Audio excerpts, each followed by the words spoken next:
할렐루야. 우리 예수님 사랑하는 분들만 아멘 합시다. 아멘. 우리 앞뒤 전후좌우 한번 인사 나눌까요? 잘 오셨습니다. 큰 은혜 받으세요. 인사하겠습니다. 잘 오셨습니다. 큰 은혜 받으세요. 잘 오셨습니다. 한 번 더 인사하지요. 사랑합니다. 축복합니다. 인사하겠습니다. 사랑합니다. 축복합니다. 사랑하고 축복합니다. 오늘도 주의 크신 은혜가 함께 하는 줄 믿습니다. 여러분들은 이런 상황이면 어떤 선택을 하시겠습니까? 오징어 게임이라고 하는 드라마가 한참 유행을 했었죠. 제가 조금 비슷하게 한번 얘기를 꾸며봤어요. 이 막노동 현장에서 삽질부터 시작한 어떤 사람에게 굴지의 대기업가가 된 겁니다. 그래서 옛날 추억이 생각나서 내기를 하나 건 거죠. 전 세계에서 공사장에서 삽질을 제일 잘하는 사람 1000명을 모집한 겁니다. 그리고 한 사람당 1억씩 걸어가지고 땅 1000평에 10m 깊이로 제일 먼저 파는 사람에게 1000억을 주겠습니다. 뭐 그럴 일 없으니까. 근데 이 사람이 조건을 하나 거는 겁니다. 삽질을 잘하니까 삽은 다를 수도 있잖아요. 무한 공급해 주겠다. 그리고 또 한편에는 설명서가 있는, 사용 설명서가 있는 포크레인을 하나 놔주는 겁니다. 그래서 원하는 대로 사용해라. 그러면 그 중에 부름받은 사람이 여러분이라면 여러분은 어떤 걸 결정하시겠어요? 나는 삽질을 너무 잘하니까 1번 열심히 삽질한다. 2번 좀 더딜지라도 설명서대로 연습해서 포크레인을 사용한다. 3번 포기한다. 4번 에라 모르겠다. 뭐 뻔하죠. 뭐 아무리 내가 재능이 없어도 정말 그 1000억을 갖고 싶다면 포크레인 기술을 배우는 것부터 시작할 겁니다. 삶을 살아가려면 배우는 건 절대적입니다. 무엇을 잘 배우느냐에 따라서 우리의 삶의 성공과 실패, 운명까지도 결정이 됩니다. 중국 고전인 예기에는 학문의 4단계가 있어요. 첫째는 장언이라고 해서 학문의 기본인 틀을 배우는 것이 첫 번째 단계입니다. 기본을 배우고 나면 그 다음에는 두 번째 단계로 수언이라고 되어 있습니다. 연습하고 연마하는 거죠. 배운 것을 가지고 써보는 겁니다. 그리고 세 번째는 식언입니다. 이거는 배운 것이 몸에 이제 익숙하게 배어지는 거예요. 그러니 언제라도 할 수 있는 거죠. 근데 여기서 하나 더 나가서 마지막 4번째로 유언이라고 하는 단계가 있는데 이것은 그냥 이미 온몸에 배웠기 때문에 자연스럽게 놀듯이 즐기듯이 되어지는 것입니다. 그러니까 이 말씀도 그거지요. 결국 제대로 배워서 삶에 완전히 익숙해지면 일이 아니라 놀이가 되고 즐거움이 되고 행복이 되고 편안함이 되고. 일하느라 힘드시죠? 안 힘들어요? 세상 살면서 일하느라 힘들고 뭔가를 해내느라 힘들 텐데 바라기는 우리 성도들에게 뭔가를 해내는 사람이 아니라 그걸 마음껏 즐겨내며 할 수 있는 사람들이 되기를 축복합니다. 오늘 본문에 우리가 읽은 말씀은 배워야 할 운명에 아예 놓여진 사람들 이야기입니다. 유대나라가 바벨론의 포로가 됐습니다. 그때 당시 바벨론은 전 세계를 다스리는 나라였어요.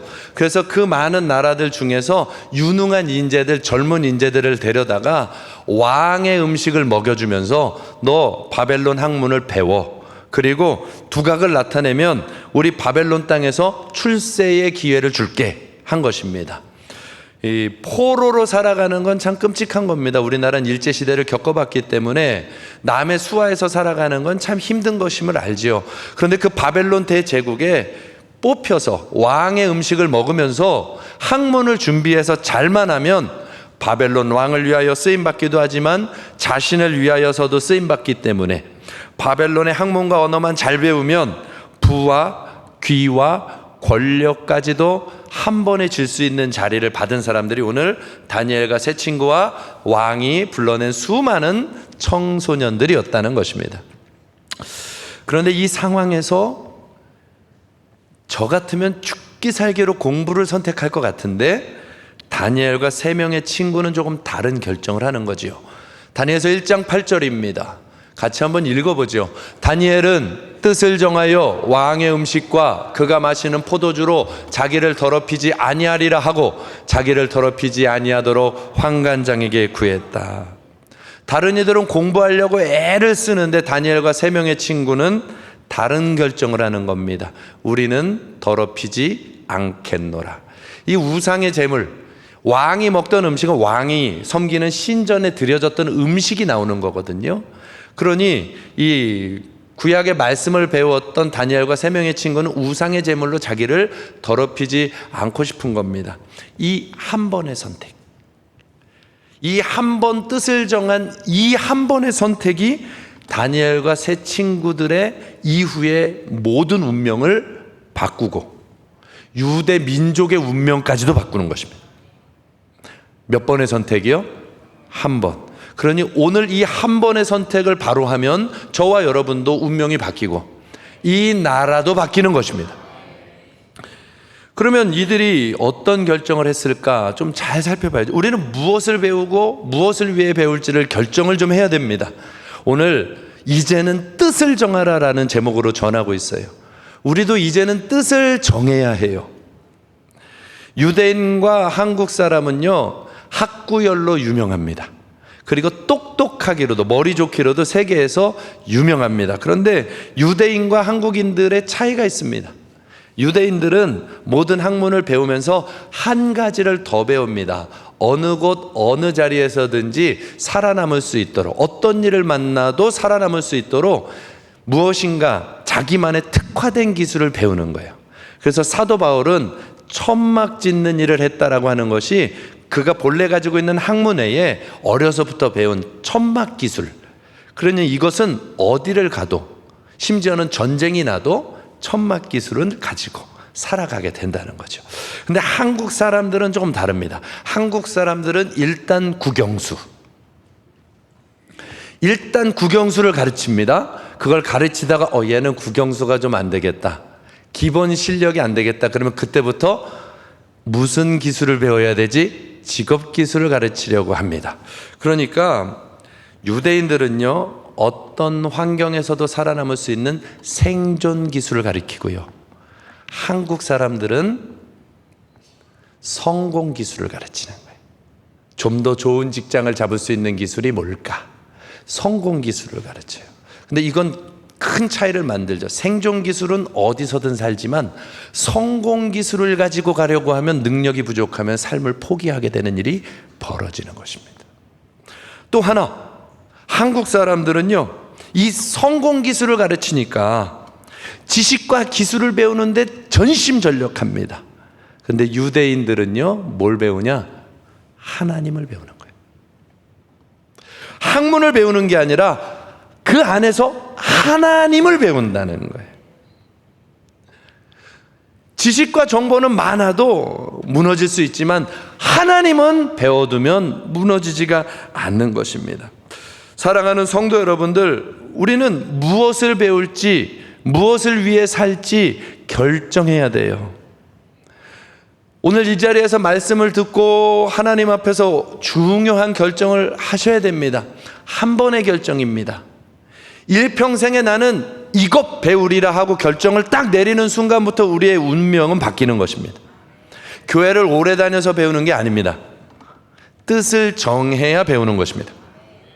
교회를 오래 다녀야 배우는 게 아닙니다. 뜻을 정해야 됩니다. 여기 앉아 있어서 배우는 거 아닙니다. 여기 앉아도요, 졸려가지고 못 배워요. 뜻을 정해야 말씀도 들어오는 것이고요, 들어온 말씀도 뜻을 정해야 변하는 거예요. 익숙함으로 배우는 게 아닙니다. 뜻을 정해야 됩니다. 오늘 우리는 수련회를 다녀왔습니다. 다시 일상으로 돌아왔습니다. 복잡한 바벨론 세상으로 다시 돌아온 것입니다. 바벨론 세상에서 어떻게 살지 뜻을 정하는 날이 되기를 바랍니다. 첫째로는 이것입니다. 한번 함께 따라해 보자. 하나님을 배우기로 뜻을 정하라. 아멘. 이 제 마음에 있는 농도 그대로 여러분들에게 그냥 그대로 다 쓰면 좋겠어요. 사람들이 많은 일을 하는데요, 참 이상하게도 하나님을 배우고자 하지 않아요.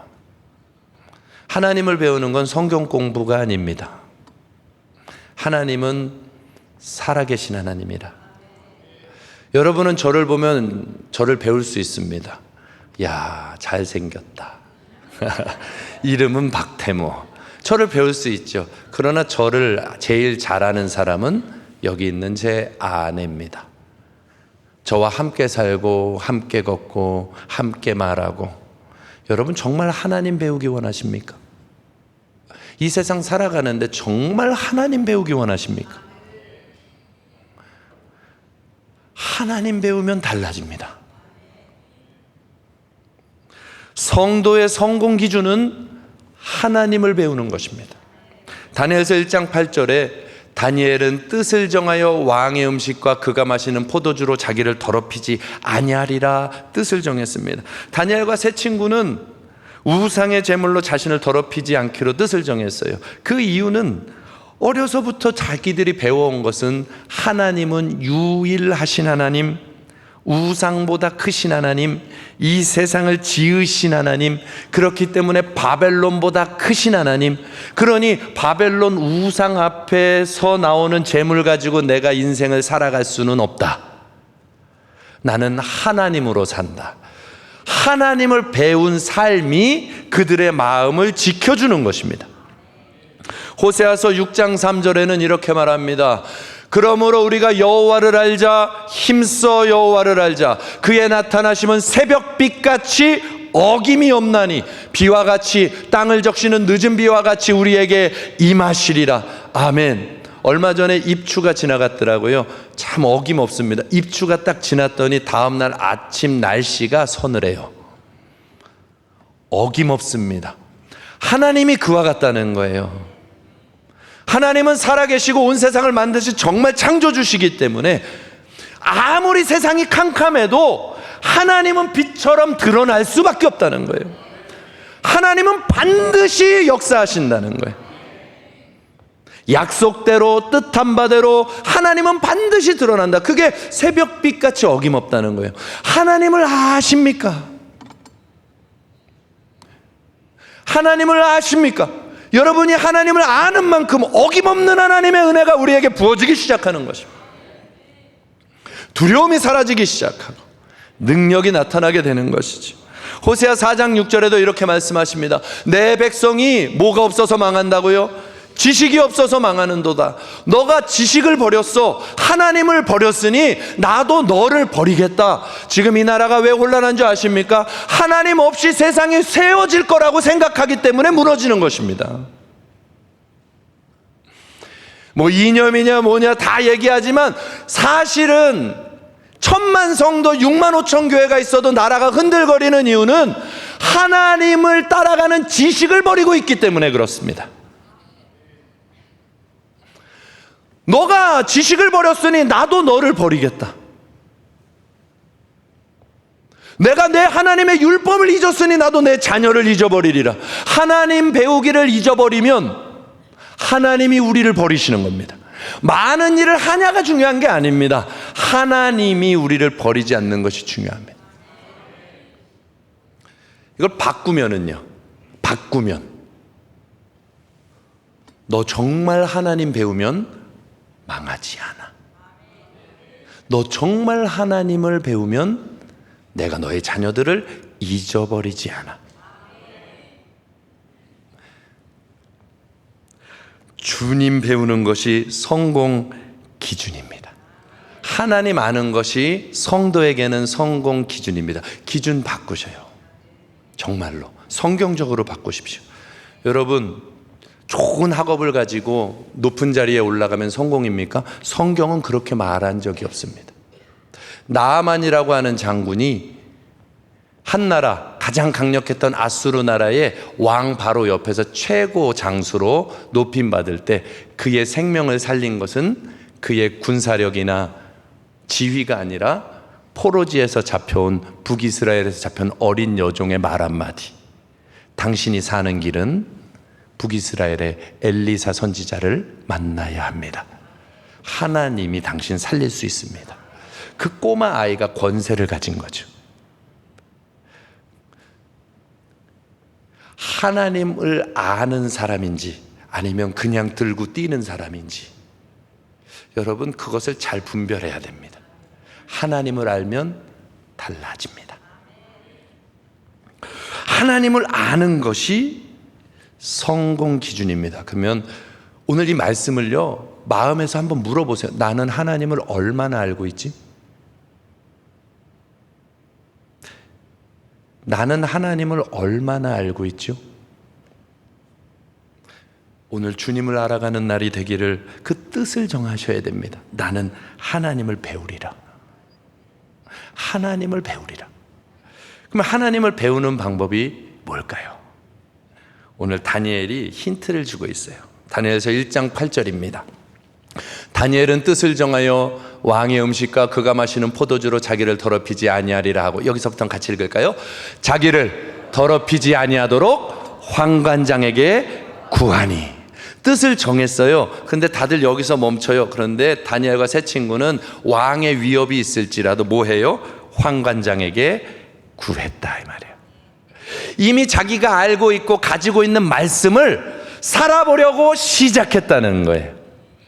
아, 그건 맞아, 그게 옳아, 이게 아니고요, 옳은 것을 가지고 살려고 시작을 했다는 거예요. 그래서 이미 가진, 지금 가진 말씀부터 순종하는 것이 하나님을 배우는 것입니다.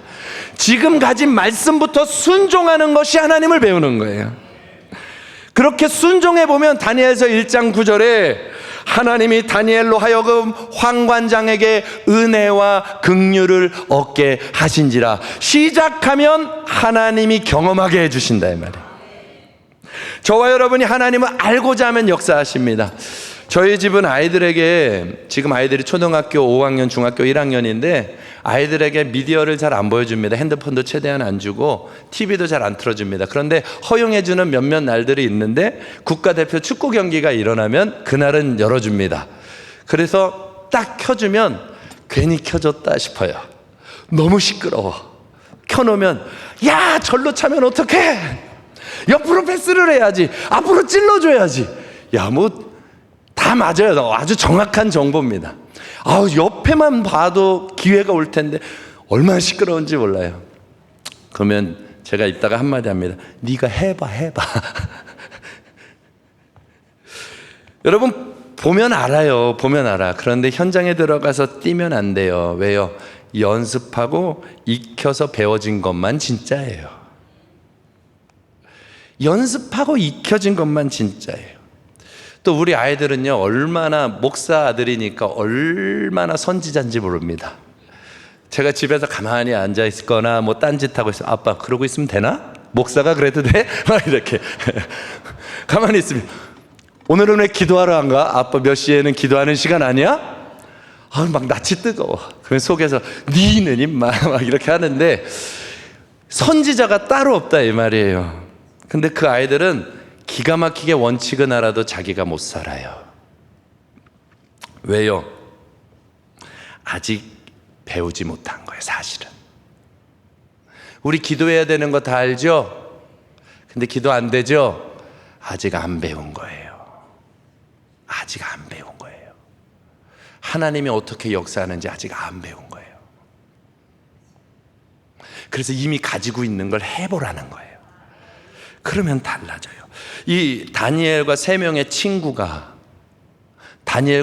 친구는 우상에게 드려진 제물을 안 먹는 게 어떤 의미인지 귀로만 들어 알았지, 어려서부터 배운 것으로 알았지 몰랐다고 해요. 하나님 따라가는 게 어떤 능력인지 모르는 거예요. 그런데 바벨론 포로지에 와 보니까 이게 실제 문제가 된 거잖아요. 그리고 뜻을 정한 겁니다. 하나님 말씀에 이러니 한번 해보겠습니다. 우리는 이 말씀대로 해보겠습니다. 그런데 이 포로에서 노예로 잡혀오니까 환관장에게 그것을 요청하는 것 자체가 모험이에요, 모험.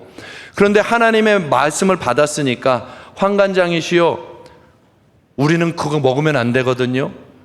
10일만 한번 기회를 줘보세요. 10일만 이 우상에게 드려진 제물을 안 먹고 야채만 먹겠습니다. 그리고 나서 우리의 모습을 보고 결정을 해주세요. 기회는 주셔야 되지 않겠습니까? 그랬더니 환관장이 왕에게 받은 명령이 있음에도 불구하고 오케이, 그럼 한번 허락해 줄게. 그리고 10일이라고 하는 내기를 건 것입니다. 여러분, 이렇게 10일 내기 시간을 받았으면 여러분은 어떻게 하실 것 같아요?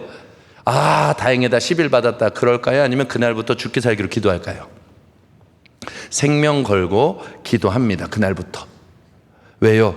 10일이 지나면 우상의 제물을 먹어야 되거든요. 그러니 다니엘과 세 친구가 그 10일 내기를 걸어놓고 하나님 도와주셔야 됩니다. 하나님 지켜주셔야 됩니다. 그리고 기도를 하는 거지요. 믿음을 지키고 뜻을 정한 후에 그 일정을 위하여 기도하기 시작하는 겁니다. 사랑하는 성도 여러분들, 하나님 앞에 내기를 좀 걸어보세요. 세상 앞에 담대하게 선포를 하고 내기를 걸어보시라고요.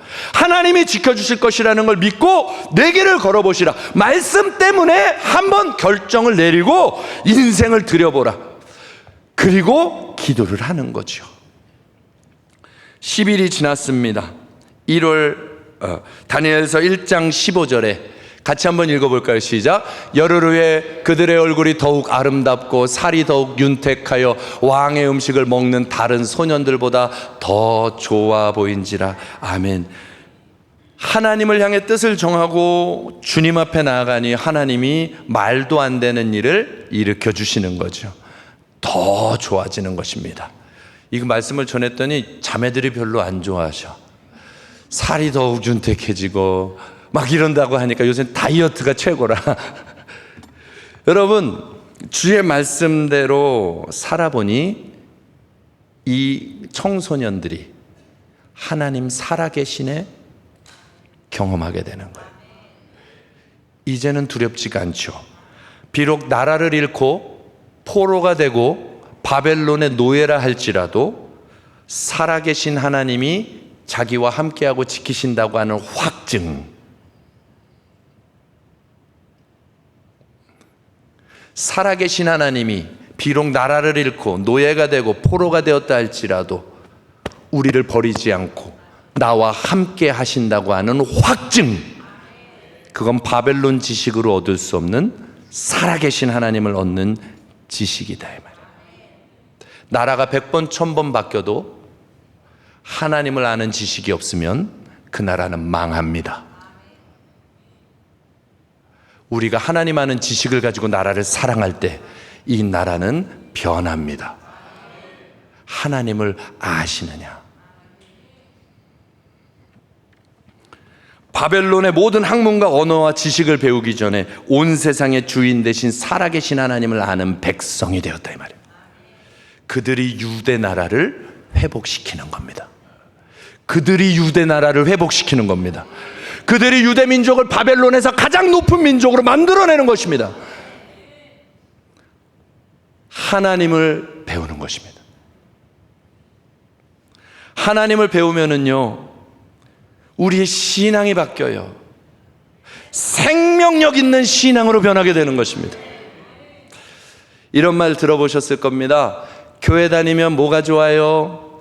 마음이 평안해집니다. 아멘입니까? 자, 그러면 다시 한번 또 해보죠. 절 다니면 뭐가 좋아요? 마음이 평안해집니다. 들어보셨습니까? 안 들어봤어요? 난 엄청 많이 들어봤는데 산에서 울리는 그 풍경 소리, 마음이 평안해집니다. 여러분, 교회 다니면 마음이 평안해져요? 절 다니면 마음이 평안해져요? 뭐가 달라요? 신앙은 그런 거 아닙니다. 신앙생활은 교회 다니면서 마음의 안위를 얻는 것, 그게 신앙생활 아닙니다.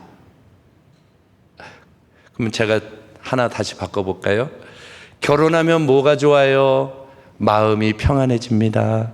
이상하죠? 이상하잖아요. 결혼하면 뭐가 좋아요? 마음이 평안해집니다. 그건 결혼의 목적이 아니잖아요. 결혼하면 뭐가 좋아요? 내 사랑하는 사람과 항상 함께해서 좋아요. 교회 다니면 뭐가 좋아요? 살아계신 하나님과 함께 살아가니 좋아요. 모태신앙이 왜 좋아요? 살아계신 하나님과 아기 때부터 뱃속에서부터 살아계신 하나님과 함께 살아서 좋아요. 교회는 짐이 아니에요. 살아계신 온 우주의 창조주가 나와 함께 살아가시는 게 신앙생활이에요.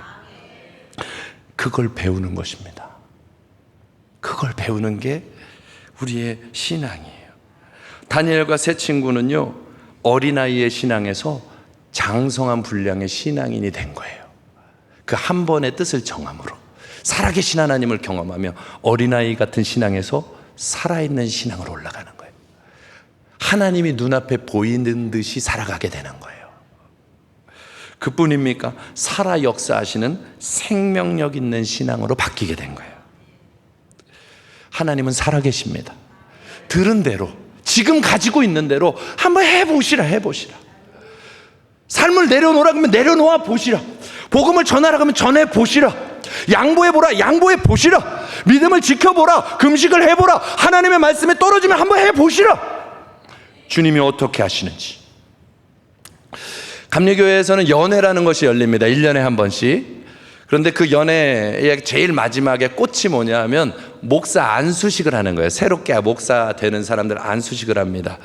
근데 그 연회 때 그 목사 안수식이 진행될 때 감독님이 이런 말씀을 하시는 겁니다. 새롭게 목사가 되는 사람들에게 이제 오늘부로 당신들은 전도사가 아니라 목사님입니다. 그러면 이제 교회에서 담대하게 하십시오. 기름 부음을 받았으니 예배가 끝나고 기도를 해줄 때 병자들이 있다면 아픈 곳에 손을 대시고 기도해주고 축복 기도를 해주시라. 그러면 여러분들의 능력과 관계없이 하나님이 역사하실 것입니다. 그런 얘기를 해주는데요, 이 사람들은 어떻게든 들리는지 모르는데 나는 뒤에서 앉아있다가 내가 은혜를 받은 거예요. 그러고 보니까 내가 목회를 하면서 한 번도 그 일을 해준 적이 없어요. 뭐 기도도 해주고 안수기도도 해주고 다 하는데 예배 때 그 일들을 위하여 해준 적이 없는 것입니다. 그래가지고 그때 결단을 한 거죠. 그래, 요번 주에 가면 내가 반드시 기도해 준다. 그렇게 마음을 먹고 가가지고 이제 우리 교회 1부 예배, 2부 예배 때 이렇게 하는 것입니다. 1부 예배, 2부 예배니까 이렇게 많은 게 아니고요. 1부 예배에는 한 명, 우리 안에 있고 출근해야 되는 사람이 도저히 주일날 예배를 못 드린다고 해서 1부 예배를 만들었어요. 예배 드리고 가라고. 1부 예배 그분이 나오셨는데 이제 배운 대로 하는 거죠. 아픈 곳에 손을 대세요 하고 우리 장 목사님이 하던 거 그대로 하기 시작합니다. 오늘 예수 그리스도의 보혈로 병든 자가 낫게 될 것입니다 하고 기도를 쭉 해줬는데 2주 후에 그분이 오셔서 고백을 하는 겁니다. 목사님, 그날 그 기도 해주실 때에 근 20여 년 가까이 앓고 있던 여성 질환이 깨끗이 나았습니다. 여러분, 그 병이 낫다는 것 때문에 기쁜 게 아니에요. 살아계신 하나님을 담대하게 말할 수 있게 배웠다는 게 기쁜 거예요. 그 이후부터 두렵지 않아요. 그 기도를 마음껏 해줄 수 있는 거예요. 하나님이 믿음 따라 역사하시는구나. 살아계신 하나님과 살아가는 담대함이 생기는 거예요. 그래서 우리가 말씀에 순종하며 신앙을 배우면 적어도 이렇게 변합니다. 막연한 신앙이 확신의 신앙으로, 이러다가 죽는 거 아니야? 지옥 가는 거 아니야? 두려운 신앙이 확신 있고 담대한 신앙으로 바뀌는 거예요. 의무적인 신앙이 있잖아요. 오랫동안 신앙생활했으니 이것도 해야 돼, 저것도 해야 돼, 의무적으로 끌려가는 신앙이 아니라 이제 나를 드리는 신앙, 내가 하고 싶은 신앙, 더 찾아가고 싶고 만나고 싶고 주님을 더 알아가고 싶은 자원하는 신앙으로 바뀌는 거예요. 여러분, 제가 행복해 보여요? 안 행복해 보여요? 이렇게 질문하면 다 그렇게 대답해 주셔야지 뭐. 근데 저 행복해요. 억지로 끌려가면 행복하겠어요? 살아계신 하나님을 향하여 나를 드리며 가는 즐거움이 있다 이 말이에요. 하나님이 오늘도 내 걸음을 인도하시는데요. 율법적인 신앙, 종교적인 신앙, 바깥 사람들은 이렇게 봐요. 주일마다 왜 교회를 가냐? 모르는 소리. 살아계신 하나님이 여기 가야 만나는데, 하나님을 만나는데, 그래서 행복해서 가는 거예요. 새로운 지식 받으러 오는 게 아니에요. 하나님 만나러 오는 것이지. 작은 믿음이 큰 믿음으로 바뀌어져요. 전에는 요 작은 것에도 벌벌 떨렸는데 그 일을 한번 경험하니까 병자들아, 누구라도 와라, 기도해 주리라. 내가 대단해서가 아니라 예수 이름이 하실 수 있습니다. 주님을 배우시기를 바랍니다. 저희 교회가 온라인 기도회를 하고 있습니다. 왜 할까요? 이유는 하나예요. 살아계신 하나님 경험하라고. 그냥 그 이유 하나예요. 다음 세대 기도회를 함께 했었죠. 청년들이 다 왔습니다. 그날 청년들이 와서 밤새 4시까지 부르짖고 기도한 겁니다. 그리고 중고등학생들도 2시까지 부르짖어 기도하고 치킨 먹고 가더라고요. 여러분, 이 일들을 하는 이유는 어떤 행사를 만드는 게 아니에요. 살아계신 하나님을 경험하는 그 은혜를 한번 주고 싶은 거예요. 한 번만 알면 그 이후부터는 주님과 살아갈 것이니까. 온라인 기도회 때는 저에게도 많은 변화를 주셨어요. 제가 목회를 하면서 기도를 구분해서 했거든요.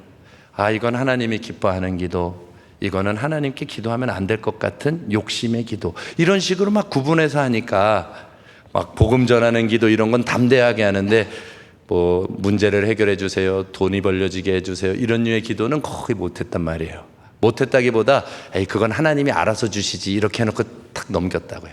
근데 온라인 기도회 때 성도들의 기도 제목을 받았는데 모든 기도 제목이 무릎이 아파요, 가슴이 아파요, 문제가 많아요, 경제적으로 어려워요, 사건 사고가 있어요, 그런 중보 기도 제목이 올라오는 거예요.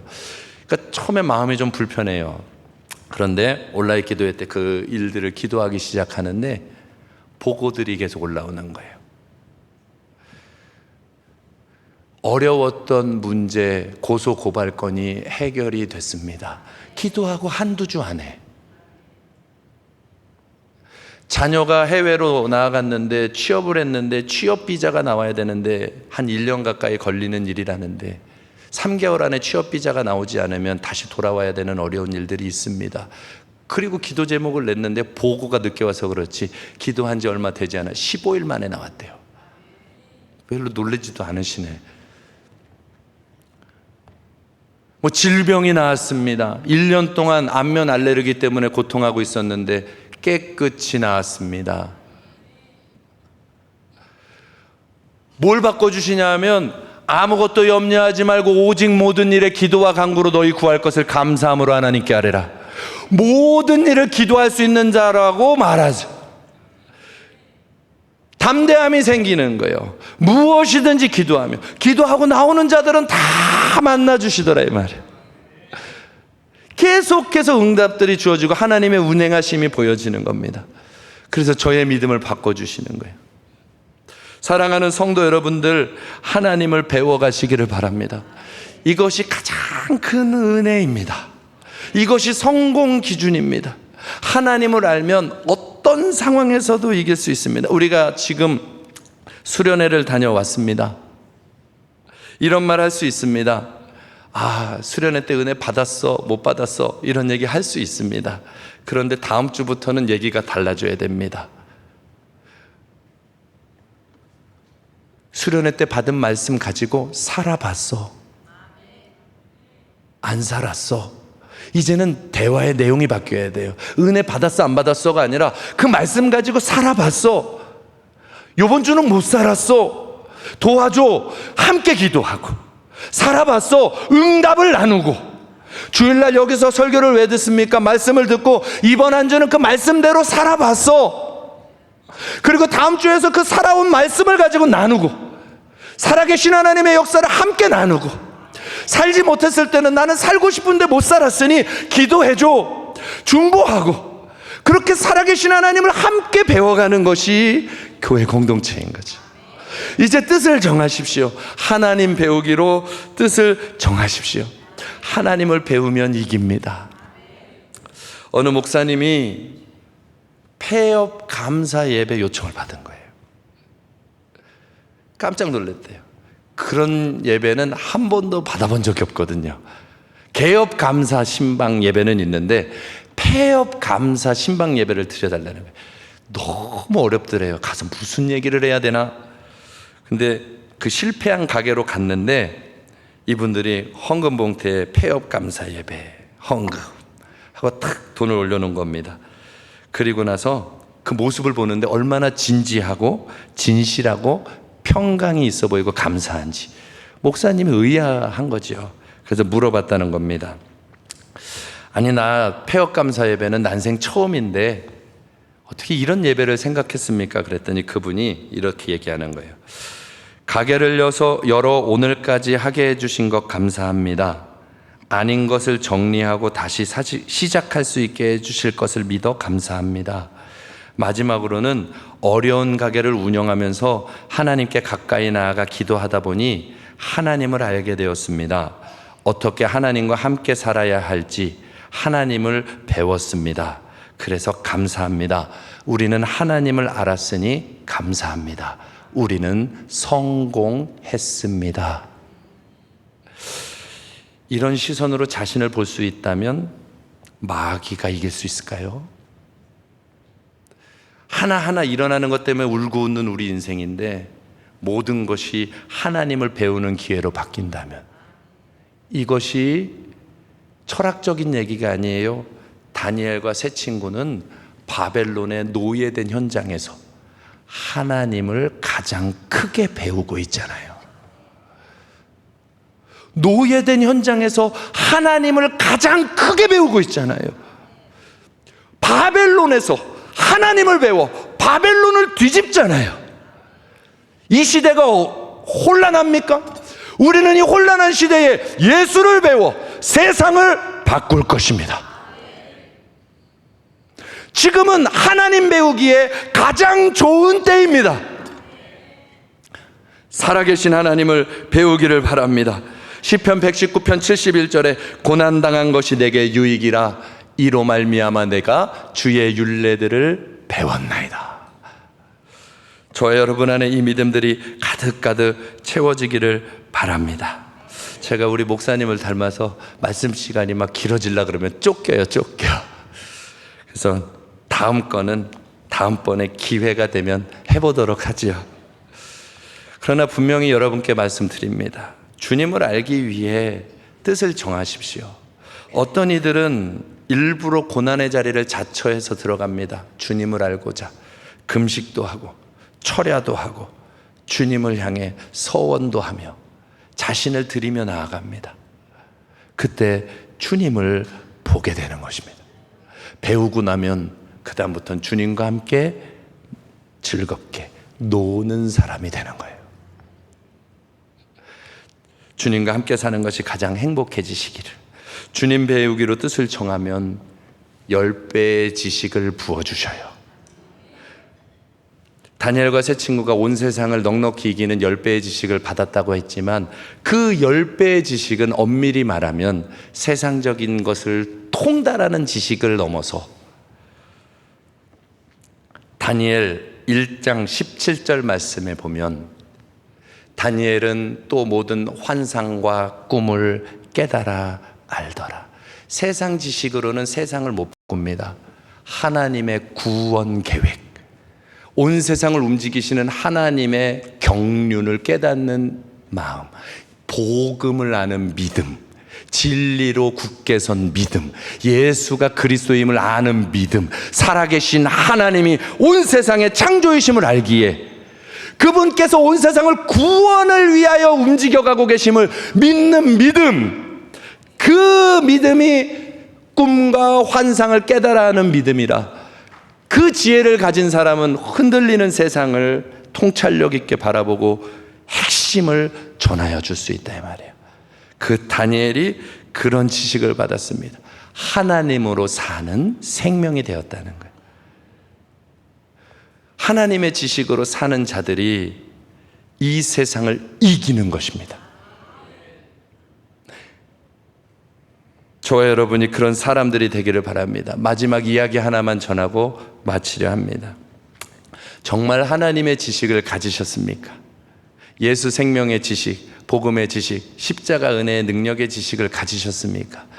정말 세상을 다 이길 수 있습니다. 한번 이 이야기를 한번 들어보시죠. 어느 목사님이요, 간증 속에서 이런 이야기를 하시더라고요. 큰 교회 목사님이셨는데 자기네 교회에 어느 부목사님이 계셨다고. 근데 그 부목사님은 교인을 너무 뜨겁게 사랑한다는 겁니다. 이 담임 목사님이 봐도 이 사람은 여느 부목사 같지가 않은 거예요. 최선을 다해 사역을 하는 건 당연하고 한 영혼을 너무 사랑하는 거죠. 그러니까 담임 목사님이 볼 때도 야, 참 정말 예수의 사람 같다 하는 마음이 드는 거죠. 그렇게 이 부목사님이 열심히 사역을 하고 사랑을 하니 성도들이 얼마나 사랑하겠어요. 그 교구가 놀랍게 변하는 겁니다. 따뜻하게. 너무 궁금해서 목사님이 물어봤대요. 아니, 목사님은 좀 다른, 부교육자들하고 좀 다르네요. 어쩜 그렇게 온 힘을 다해 사랑하고 내가 봐도 당신은 정말 예수님의 사람처럼 사역을 하네요. 왜 그래요? 그랬더니 그분이 이렇게 씩 웃으면서 얘기를 하는 겁니다. 목사님, 저한테는요 형이 한 명 있습니다.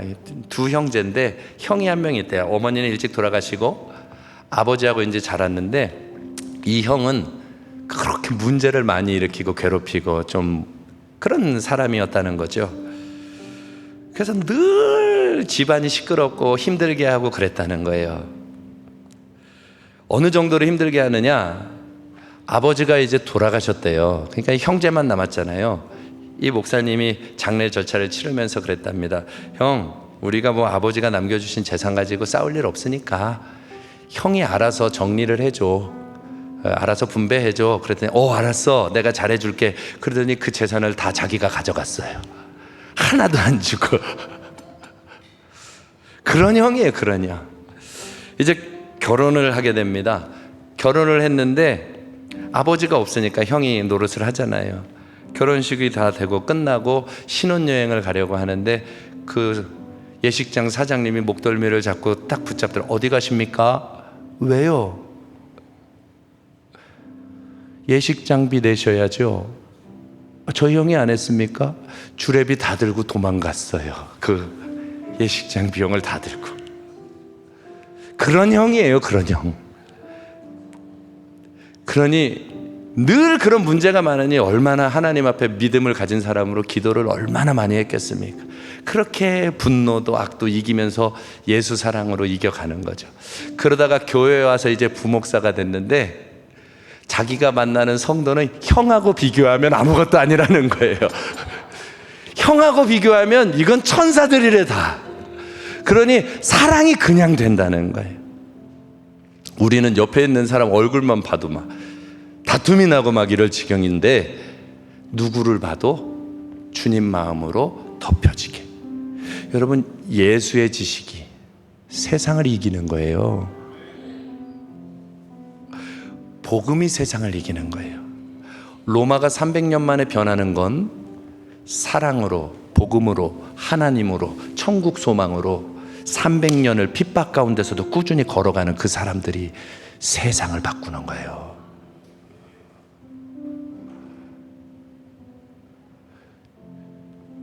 주님의 지식, 구원의 계획, 하나님의 말씀, 살아계신 하나님과 함께 살아가는 즐거움을 아는 사람들은 이 세상을 이길 수 있는 것입니다. 나는 우리 예수마을교회가 믿음의 실험실이 되었으면 좋겠습니다.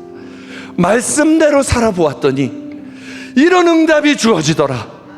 하나님 말씀대로 손해보았더니 하나님은 이렇게 역사하시더라. 살아계신 하나님을 경험하는 믿음의 실험실. 그래서 주님과 함께 살아가는 것이 가장 행복한 교회. 그렇게 살다가 주님 배우고 주님과 살다가 천국까지 주님과 함께 들어가는 거죠. 이제 뜻을 정합시다. 하나님 따라가기로, 하나님만 배우기로 뜻을 정하여 오늘 내가 가지고 있는 말씀부터 시작합시다. 우리 함께 찬양하면서 기도할까요? 주님 말씀하시면 나 그대로 한번 해보겠습니다. 우리 결단을 담아서 함께 찬양하며 나가죠.